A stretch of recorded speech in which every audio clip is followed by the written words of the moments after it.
Good morning, everyone. This is class 6th, chapter number 27, Rural Administration. And today my topic is District Administration. इस chapter के माध्यम से आज आप समझेंगे कि डिस्ट्रिक्ट एडमिनिस्ट्रेशन क्या होता है, मीन्स जिला प्रशासन क्या होता है, और जिला का सबसे बड़ा ऑफिसर कौन होता है. Now, district administration. As we know that states are divided into smaller units known as districts. They are further subdivided into small administrative units called tahsil or taluks. Taluks are again divided into parganas. Officers at the district level has specified local responsibilities like coordinating revenue collection and maintaining law and order in the range. जैसे कि आप पिछले topic में याद जान चुके हैं कि डिस्ट्रिक्ट यानी पुलिस डिपार्टमेंट में जो सबसे बड़ा जो ऑफिसर होता है उसे एसपी बोला जाता है, मीन्स सुपरिटेंडेंट ऑफ पुलिस. उसके अंडर में बहुत सारे ऑफिसर्स काम करते हैं. लेकिन आज आप यहाँ पर समझेंगे कि डिस्ट्रिक्ट यानी कि जिला का सबसे बड़ा ऑफिसर कौन होता है और उसके वर्क क्या क्या होते हैं. जैसे कि आप जानते हैं कि राज्यों को छोटी छोटी इकाइयों में विभाजित कर दिया जाता है, जिसे जिला के रूप में जाना जाता है. फिर जिला को भी कुछ छोटे छोटे भागों में बांट दिया जाता है, जिसे तहसील या तालुक नाम से जाना जाता है, या प्रशासन यानी एडमिनिस्ट्रेटिव को छोटी इकाई माना जाता है. फिर तालुक को कुछ छोटे छोटे हिस्से में बांट दिया जाता है, जिसे परगना कहा जाता है. जिला स्तर पर अधिकारियों के पास विशिष्ट स्थानीय जिम्मेदारियां होती हैं, जैसे रेवेन्यू कलेक्ट करना यानी राजस्व संग्रह करना, समन्वय करना और क्षेत्र में कानून और व्यवस्था को बनाए रखना. जैसे कि आप यह जानते हैं, एक डिस्ट्रिक्ट यानी जिला बहुत बड़ा होता है और कोई एक ऑफिसर उसको नहीं चला सकता. इसलिए जिलों को कई छोटे छोटे रेंजों में बांट दिया जाता है, जिसे तहसील या उप तहसील के नाम से जाना जाता है. और उस क्षेत्र में यानी तहसील के क्षेत्र में कई अधिकारी होते हैं जो उस क्षेत्र के रहने वाले लोगों से जिससे रेवेन्यू कलेक्ट करते हैं, यानी कि उससे राजस्व कलेक्ट करते हैं. और उस क्षेत्र के अंदर जो ऑफिसर्स काम करते हैं वो कानून व्यवस्था बनाए रखने का काम करते हैं.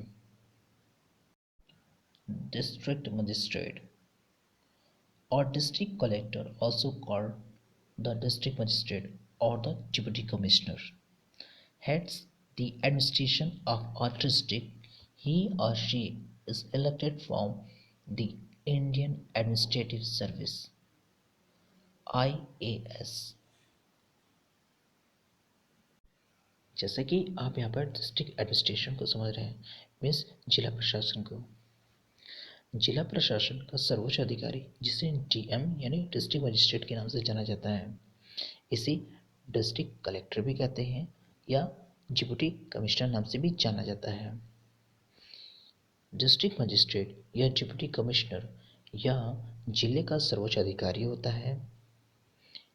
एंड ही और she is elected from the Indian administrative services, यानी इनकी नियुक्ति इंडियन एडमिनिस्ट्रेटिव सर्विस के माध्यम से होती है, जिसे आईएएस के नाम से जाना जाता है. कहने का तात्पर्य यह है कि जो डिस्ट्रिक्ट मजिस्ट्रेट होता है वह एक तरह से आईएएस ऑफिसर होता है, जो डीएम के रूप में अपनी सेवा देता है एक जिले के अंदर.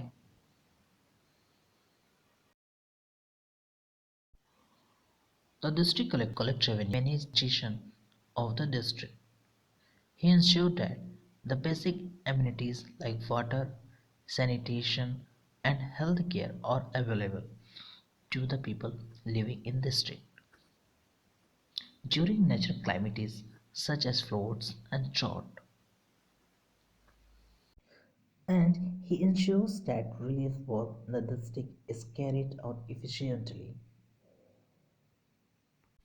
जैसा कि आप यहाँ पर समझ चुके हैं कि डिस्ट्रिक्ट मजिस्ट्रेट जिसे जीएम के नाम से जाना जाता है वह इंडियन एडमिनिस्ट्रेटिव सर्विस के माध्यम से आता है।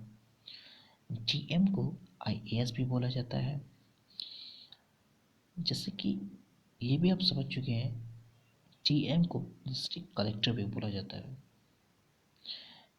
इसका मुख्य काम राजस्व वसूलवाना होता है, क्योंकि डिस्ट्रिक्ट मजिस्ट्रेट के अंडर बहुत सारे ऑफिसर्स होते हैं जो रेवेन्यू कलेक्ट करते हैं। फॉर एग्जांपल आप पढ़ चुके हैं लेखपाल, तहसीलदार, ये लोग डिस्ट्रिक्ट मजिस्ट्रेट के अंडर में काम करते हैं।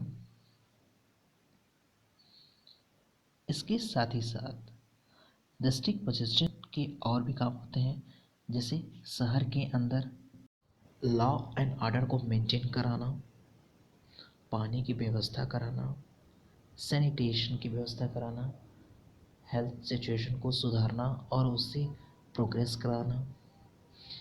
इसके साथ ही साथ पानी की व्यवस्था, जैसे कि आप समझ चुके हैं, सैनिटाइजेशन और हेल्थ की व्यवस्था को डिस्ट्रिक्ट मजिस्ट्रेट मेंटेन करवाता है, जिससे उस डिस्ट्रिक्ट के अंदर रहने वाले लोगों को कोई समस्या ना हो। इसके साथ ही साथ अगर कोई प्राकृतिक आपदा आता है, जैसे कि बाढ़ और सूखा, तो यह डिस्ट्रिक्ट मजिस्ट्रेट की यह जिम्मेदारी हो जाती है कि प्राकृतिक आपदा हो या बाढ़ जैसे ग्रस्त इलाके हो, उसे कैसे जल्दी से जल्दी अच्छा किया जा सकता है। इसके साथ ही साथ वह सुनिश्चित करता है कि ज़िले में राहत कार्य कुशलतापूर्वक संपन्न हो। Students, this chapter is finished. Thank you.